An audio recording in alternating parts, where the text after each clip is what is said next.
It is the story of John Thain, who was the CEO of Merrill Lynch until recently, and that is, of course, because Merrill Lynch was taken over by Bank of America because of their troubles, and they were in significant trouble through 2007 and 2008.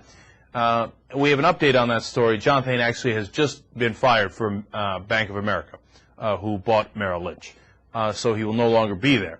Part of the reason he was fired is because of this story.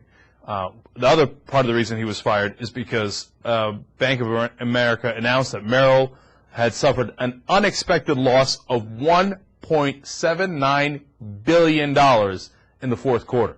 That's not exactly what I would call good management. Now, John Thain was brought in towards the end of 2007, beginning of 2008, because of poor management from earlier CEO. And they brought him in and said, all right, this is the guy who's going to fix it. This guy was the number 2 man in Goldman Sachs, under who? Hank Paulson, who became our Treasury Secretary and then later handed out money, including to Bank of America, to help them in their purchase of Merrill Lynch. Funny how that works, right? So what is the first thing that John Thain did when he came into Merrill Lynch, which was very troubled? He said, look, we're going to do cutbacks. We're going to have to fire some people. We're going to have to do some budget cuts, etc., right? Some belt-tightening, as it were, because they already knew they were in trouble in the beginning of 2008. What's the second thing he did? He remodeled his office to the tune of $1.22 million. Spent $1,220,000 to remodel his office. Now, you think that sounds bad. Wait till you get a little of the specifics. First, he just had to have a famous man redo it, including the guy who, it's the same guy who's doing Obama's Oval Office now. Oh, he's so fancy. You know how much he paid that guy, that designer, to remodel the office? $800,000. I'm not talking about all of Merrill Lynch's offices. I'm not even talking about their headquarters. I'm just talking about John Thain, the CEO's office. $800,000 to a designer.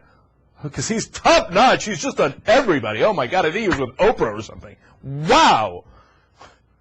Okay, then it gets worse from that. Well, I don't know if it can get worse. I mean, paying somebody that much money.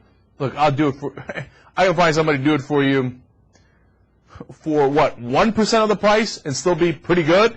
Anyway, 2 chairs he needed for guests. You know, guests come to the CEO's office. They got to be pretty good chairs. How much do you think they went for?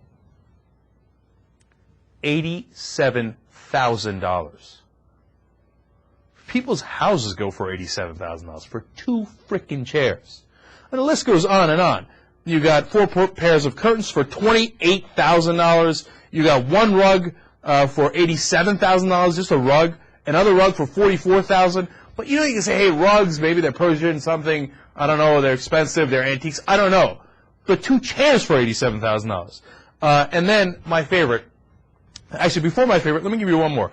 A commode on legs for $35,000. I don't know what that means, a commode on legs. But you paid $35,000 for it? I'm not sure I spent $35,000 a whole year. No, in fact, I know I don't spend that much. All right, his garbage can, $1,400 for a garbage can. Dave, what do we get it for here at Target? $1.40? I think we got fancy ones from Bed Bath & Beyond. Oh, we did? Oh, wait, don't tell people. How much was that? Well, I didn't buy them, and it was 4 years ago.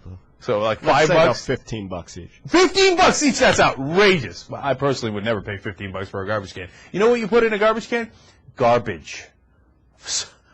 $1,400 for a garbage can. Meanwhile, he's sending out notes to everybody. It's time to tighten belts, okay? We're having economic trouble. Yes, yes. Yes, Thurston, please. Put up the new curtains. And, oh, yes, here's a new garbage can. Unbelievable, man. Here's something else he spent money on. His limo driver. He sent out a note, specific note to all Merrill Lynch employees working in New York saying, hey, look, we got to cut back on our drivers because sometimes they give out money for people who work late in New York to take cars home. Now, that makes sense to some degree, but I've always thought it was a little excessive. They could get much cheaper fares on a taxi, let alone if they take the subway. I get that some people are afraid to take the subway at night. I mean, blues or executives, right? But take a cab and it's a lot less expensive.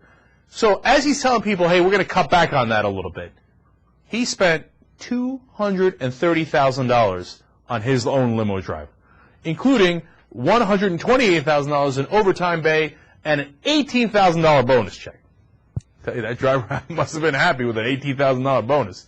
That is twice the amount of money overall, $230,000, as regular CEOs, average CEOs in New York spend. It's not like that number is lower to begin with, right? How many of you make $115,000, let alone spend it on your limo driver? And this guy doubled it to $230,000. So initially, the Bank of America denied that they were going to axe him, but now, given the tremendous losses that Merrill Lynch has suffered, given that he has done a terrible job, given that he has asked for public money, and the new revelations about how he wasted some of that money in his office, he has been asked to leave. Thank God.